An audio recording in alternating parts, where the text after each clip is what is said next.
And we will now spend the next 20 to 25 minutes on a very, very strange topic here, Z. Jim Montgomery fired by the Boston Bruins. Immediately following that, the St. Louis Blues fire their new head coach, Drew Bannister, and hire Jim Montgomery. What the fuck? Yeah. I can't remember if he had... What day was it that he actually... Was it Thursday that they played? I don't know, whatever the Blue Jackets game. I literally tweeted in the middle of the game. I was like, well, they're definitely going to fire him tomorrow, but I have no idea how, the next... Whoever comes in is going to have to teach every single player how to play hockey again. This was always going to be a dude that once he got fired, he was going to be picked up immediately. Like, any team that was, like, debating a coaching change, like, this is an easy one to just go and pick up. This one, I did not see it coming with the Blues, though, because I still think they're just a very weird hockey team, and I don't know how close they are to, like, getting back to being a legit playoff contender or whatever. Like, the team that I honestly had in mind was a team like Detroit, where it's like, yeah, it's still a weird roster, but Jim Montgomery, especially when you look at last year specifically, what he's been able to pull out of like this aging core of the Boston Bruins and some of the younger guys that really were super inconsistent, and just getting the most out of like a roster that coming in the last few years, people have been wondering like, all right, is this the year the Bruins finally like take that step back and like miss the playoffs? And he comes in year one, sets every fucking NHL record, wins, points, whatever. Last year, they definitely outperformed some of their parts. And probably even after going up 3-1 in the series against Toronto, they should have lost that fucking series. But like, he's been able to pull out way more from that team than I think anyone would have expected. And then this was the year that it's just nothing's working. I mean, the roster is just, it is not great. But like, to me, Detroit as a team that needs to get every ounce of talent and every ounce from that team, like, they've been a team that's like, oh, is this the year the Yzer plan makes the playoffs again? And then they just fall flat on their face. I thought, because I don't know how long, like, I don't know if Lalonde makes it to the end of the season. Like, they've just made no progress whatsoever. We can talk about the roster still. Yeah. But I mean, I could say the same thing about Bruins this year. It's just like, yeah. Like, that's the last arrow in the quiver, right, though? Like, after that, it's Yzerman. Like, this is, and that's the thing with the Bruins now. It's like, this is now the third coach that Don Sweeney's fired. So it's you're sitting there like, I don't know how many bullets you have left in the chamber at this point. And it was quite literally was the only thing they were trying to make trades. The extension with Montgomery did not, like, those talks did not go remotely close to as well as they were hoping anyways. So this was the one move that they kind of had. Well, and except he now bought himself time. Hang on, though. He bought himself time, though, because this entire season they'll have the interim tag on Sacco, which means he gets to hire a new coach next year, which means he extends the shelf life. And let's be real, that makes this year an okay year for them to miss the playoffs, too, for him to not be fired. So, because that's really the only way that I see them moving on and finding a new GM is if the Bruins miss the playoffs, because that's the big difference here between Detroit and Boston. Detroit's failing and not making the playoffs at all. Boston's at least getting into the playoffs and securing that ticket revenue. It's hard to like move on from that and be like, well, hopefully this next guy doesn't completely torpedo shit like Kyle Dubas, you know? Mm-hmm. Which I say that tongue in cheek. It's not Dubas's fault, but yeah. We also got a question here that we should touch on real quick. Cole's asking if we've got any parlays cooking tonight. I gotta say, like, weirdly, because the Rangers have been kind of weird, and now you've got the new coach bump. Like, you gotta have one leg of that be St. Louis visiting the Rangers. Yeah, that's you gotta play it. Boston doesn't play tonight, do they? No. I would have said just throw them in on it but I did a weird one. Hold on. There we go. We've actually got one. Yeah, hold on. Okay, yeah, I took Nishushkin at least 2 assists versus Tampa, and Colorado covering the alt puck line, the over in that game. A weird one, but it was. There you go, Cole. It's gonna be if it hits, which is You doesn't won't bet feel it. crazy. You won't bet it, Cole. If that hits, that'll be a real nice payout. But Yeah. I did throw that one in like 3 hours ago. And so I'm with you though, Z, that like Montgomery is going to find a job quick, and him to the Blues in a vacuum makes total sense with the ties there. But it just feels kind of dirty to have a guy as your interim, and then this summer give him a 2-year deal as your head coach. We're not even to Thanksgiving yet, and you're fucking bombing him for another guy.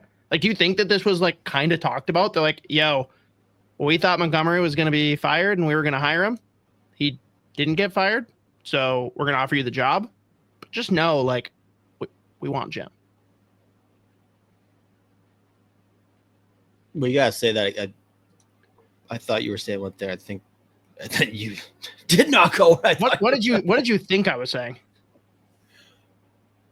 Felt dirty from the Bruins side of things, but that's where I was confused. Okay. No, I'm saying from the Blues side of things, like, do you think that Bannister was aware that like Montgomery was the guy they wanted from the outset? Or is he just like, what the fuck?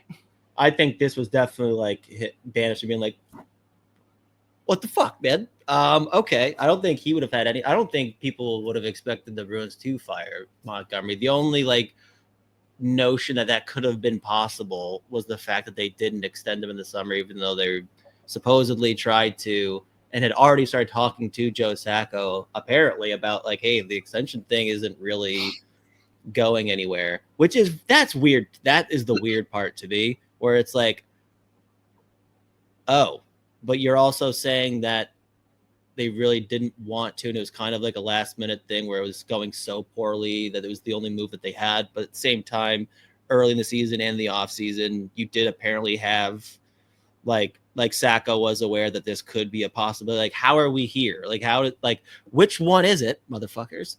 Because that's just weird to me. But I would imagine Bannister had to have been like, what the fuck, man? Like, did you think we were going to make the fucking playoffs? Yeah, right. Now, is this just the Blues like panicking and being like, we can't see Jimmy Snuggerud go back for a senior year? You got to think about that. And you know who's going to absolutely love this hire? Current roster.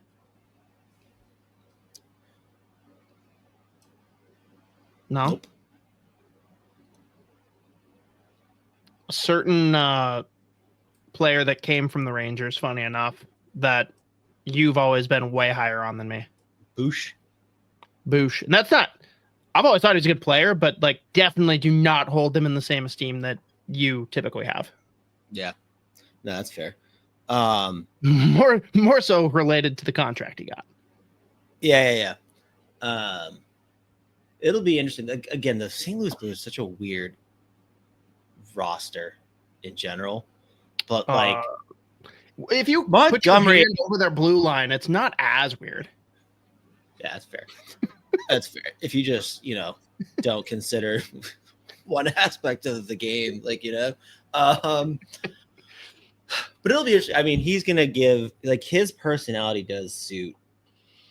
First of all, just like the front office that they have and that fan base, I think the quotes that he's already dropping are fucking incredible. Like they asked him about the sweatshirts, like, yeah, I already had that one in the dresser, just threw it on. And then he started talking about eating steaks. I don't even it was insane. Like, he's been hired for 12 seconds. He's just dropping banger after banger after banger. But again, I just think I didn't really expect the Blues to be a team that would immediately pick up Montgomery, because I don't really know if the Blues, I don't see them. Where are they now? They're 6th in the Central. Not even. No, they're not good.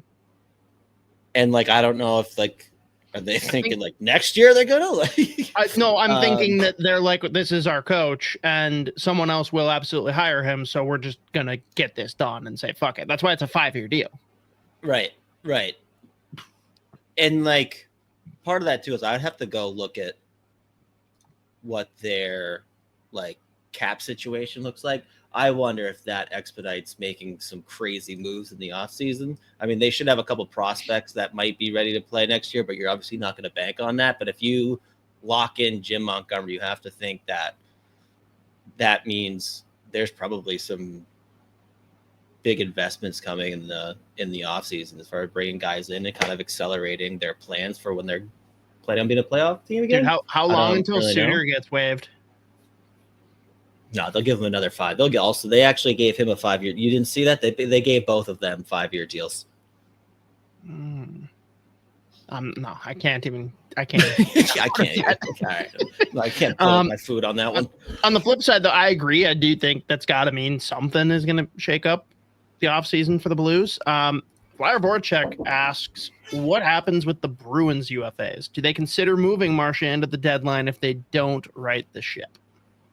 I don't know. I think I saw that Chris Johnston did his big, like one of his big trade boards recently, and he did have Marchand on there. I don't think that's going to be a thing, but there are plenty of guys that I would imagine that they're looking because they're already before they pulled the trigger on firing Montgomery. Like they have been apparently aggressively looking for like some kind of trade or multiple. And I mean, you look at. But some of these guys, just like the contracts that you would probably look to get rid of, are I don't know how movable some of them are. Other ones, it's just like I got like Trent Frederick. I would imagine I would not be shocked if St. Louis. He's a St. Louis kid. He plays that brand of hockey. That would be one guy that like that's a guy that I could see them looking at too. But sure, but I think they're gonna get. They have to get active. Like this roster is just. And I don't think they're going to be ready to be like, we're probably going to miss the playoffs this year, even though it's like right now they're technically in the second wild card spot. But I mean, like, I think Tampa has 3 games in hand and they're only back 1 or 2 points. Well, I don't think they're making moves today, right? But I think like come spring, if it's looking like they're out, I'm not like advocating that moving Marchand is like what needs to happen. But if you're trying to find new pieces, whether that's like finding current players or getting futures, he is like the perfect deadline move. Like teams will overpay for a guy like that if they're looking to go on a playoff run. Mm-hmm. Yeah, it'll be interesting. I mean, I would honestly still expect them to try to make more moves to bring guys in earlier than they usually would. Because again, they've already been exploring the trade market.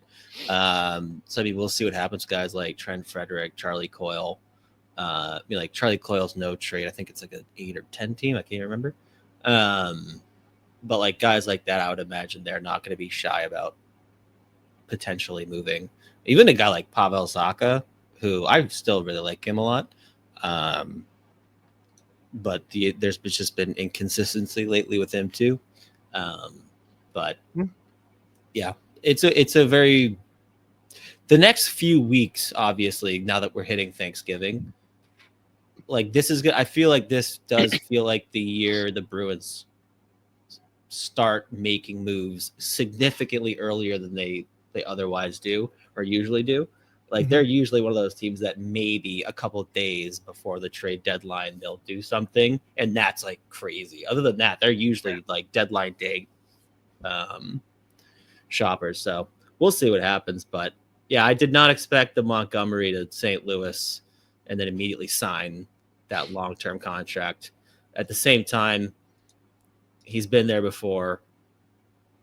The market thing makes sense. It was more just like the team situation. I didn't really see that coming, but as I fucking hate the St. Louis Blues, so I don't want to wish him well, but like I love Jim Montgomery. He rocks. So I wish him somehow if he can win, but I don't know how that would work, but if that's possible, then I want that to happen, but I don't think it's quite literally not possible. So,